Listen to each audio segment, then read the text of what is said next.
Ini hadir juga dari perwakilan instansi vertikal dari kantor Kanwil Keuangan, Bapak Noviazah, DCKR, Bapak Isal Haq dari DCPB, Pak ya, juga Kepala OJK, Pak Deddy Peryoga, dan juga Pak Islam Effendi, Bapak Rektor Topomar, Bapak Dr. Ishak, dan juga alhamdulillah di narasumber dari kantor pusat mewakili kebijakan Mbak Arisanti. Terima kasih dari Departemen Kebijakan Makroprudensial dan juga tentunya dari perbankan, dari BSI, Pak Saiful, dan juga tentunya teman-teman perbankan, ada juga dari pelaku usaha, Pak Bambang dari Data dan juga tentunya perwakilan dari pemerintah Provinsi Aceh, perbankan semuanya, ada Pak dari BTN, dari Bukopin ya, terima kasih semuanya tentunya. Dan juga dari Bank Indonesia ada Pak Hirta dan tim. Dan tentunya Bapak Ibu tamu undangan yang berbahagia. Alhamdulillahirrahmanirrahim, wassalatu wassalamu ala asrofil anbiya'i wa mursalin wa ala alihi wa sahbihi ajma'in. Dan tadi juga kelupaan, nanti sebentar lagi akan juga hadir narasumber dari Bappenas. Jadi insya Allah ada perwakilan dari pusat, dari Bank Indonesia dan Bappenas, dan juga dari perguruan tinggi, dari WSK, Pak Islam Effendi, dan tentunya kita semua untuk terkait topik pada pagi hari ini. Bapak dan Ibu, kami secara rutin mempublikasikan laporan perekonomian Provinsi Aceh, di mana salah satu isu yang struktural itu adalah bagaimana meningkatkan nilai tambah perekonomian secara tentunya yang strategis.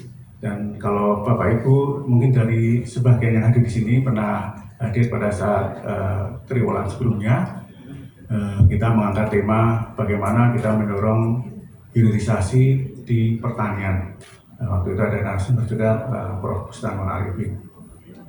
Kami melihat pemerintah Provinsi Aceh saat ini untuk pertumbuhan ekonomi menurut kami masih dalam kinerja yang baik, terutama kalau kita melihat dari 2 triwulan terakhir ya, dari angka BPS masih tumbuh dari triwulan sebelumnya 4,82 triwulan 1 dan di triwulan kedua 4,54. Artinya masih tumbuh di dalam kapasitas ekonominya, dan sempat ada tantangan terkait inflasi karena inflasi Aceh tahun 2023 adalah yang terendah secara nasional. Pada saat kemarin di bulan Juni itu sempat masih di sasaran tapi sudah menuju ke batas atas 3,06%. Namun dalam 2 bulan terakhir di Juli Agustus terlihat masih akhirnya menurun kembali 2,51, 2,22. Dan menjadi menarik pada saat kami amati juga dari data-data indikator, alhamdulillah kemarin kita bersama dengan Sumut menjadi tuan rumah pelaksanaan PON, Pekan Olahraga Nasional, dan kita lihat tentunya akan cukup signifikan dampak ke pertumbuhan ekonomi. Sekilas yang kita lihat juga transaksi alhamdulillah lancar semuanya. Tapi yang juga kami lihat di sini adalah ternyata dengan jumlah kunjungan yang cukup besar dari atlet maupun dari pendukung ya, supporter, itu kenaikan harga nggak terlalu terlihat ekstrim. Jadi kami melihat dari pantauan kami, insya Allah bahkan sepertinya kemarin inflasi sudah mencapai 2,2 ya, karena target kita kan sebenarnya semua provinsi diharapkan mencapai sasaran target inflasi 2,5 plus minus 1%. Artinya di titik tengah yang terbaik adalah di 2,5. Kemarin sudah di bawah 2,5 dan insya Allah nanti juga akan lebih relatif lebih stabil. Jadi artinya hal positif ini kita selain kelancaran dari transaksi dan insya Allah akan mendorong peningkatan ekonomi, inflasinya juga masih terjaga. Ya, ini menjadi kita lebih dalam diskusi kali ini yang mengambil tema mengenai potensi green economy baik untuk dukungan bagaimana mendorong perekonomian yang hijau dan juga mengakses pembiayaan hijaunya. Seperti kami lihat itu adalah simbol-simbol yang perlu kita sambung untuk benar-benar bagaimana Aceh bisa tumbuh lebih baik. Karena kalau kita melihat dari dimensi ya yang panjang ya, rata-rata Aceh kalau dari data BPS 2011-2023 itu secara rata-rata Aceh masih tumbuh di bawah Sumatera bahkan nasional ya. Karena di periode tersebut selama kurang lebih 12 tahun Aceh rata-rata tumbuh 2,9%. Sementara di Sumatera itu 4,15 dan nasional 4,61. Melihat strukturnya sebenarnya ada yang menarik di sini ya. Kita lihat yang pertama dari sisi pelaku ekonominya ya. Di Aceh sebenarnya kita bersyukur masyarakatnya termasuk yang tingkat konsumsinya tinggi ya. Konsumsi yang tinggi itu bisa positif ya.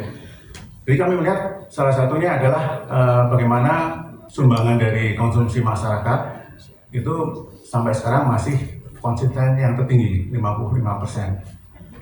Nah, ini kita juga lihat sebenarnya salah satu yang positif ternyata generasi muda, milenial, Gen Z itu semakin dominan di dalam waktu yang sebagai pekerja dan tentunya sebagai juga spending. Yang positif di sini adalah mereka hasil konsumsinya tinggi. Memang itu positif untuk benar-benar bagaimana mendorong UMKM, sektor ekonomi di sini akan tumbuh untuk merespon daripada generasi milenial, generasi Gen Z. Yang beberapa yang kita sorotin adalah salah satu mereka perilakunya adalah memang dia sangat pasif di dalam digital, di dalam penggunaan gadget.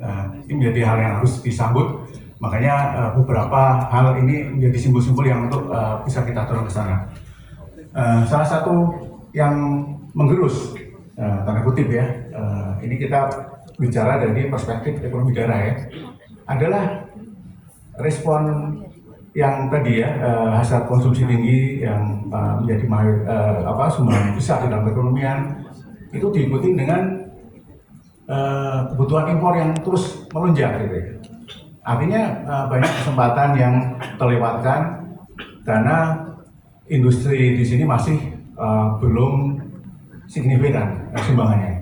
Artinya kalau kita bandingin ya, ekspor kita juga lumayan tinggi, tapi ekspornya adalah bahan mentah. Dari mulai beberapa itu sebenarnya itu nilai tambahnya tinggi. Sisi lain dari hal yang sederhana termasuk padi, kita mempunyai surplus padi yang besar, gabah yang besar, namun untuk pengolahannya ada di tetangga kita. Nah, ini menjadi hal yang terus harus didorong karena kita berkepentingan bagaimana mendorong ekonomi daerah semakin berputar. Artinya kesempatan nilai tambah itu menjadi penting untuk benar-benar dioptimalkan untuk ada di daerah. Ini menjadi menarik pada saat kita lihat ya, kalau triwulan sebelumnya kita melihat bagaimana upaya-upaya untuk hilirisasi pertanian, nggak usah yang terlalu advance, kita mulai dari menggiling padi pun menjadi beras itu sudah nilai tambah. Dan itu ada ekonomi di desa, ada ekonomi nambah pekerjaan di daerah. Nah, ini menjadi tantangan supaya potensi-potensi yang ada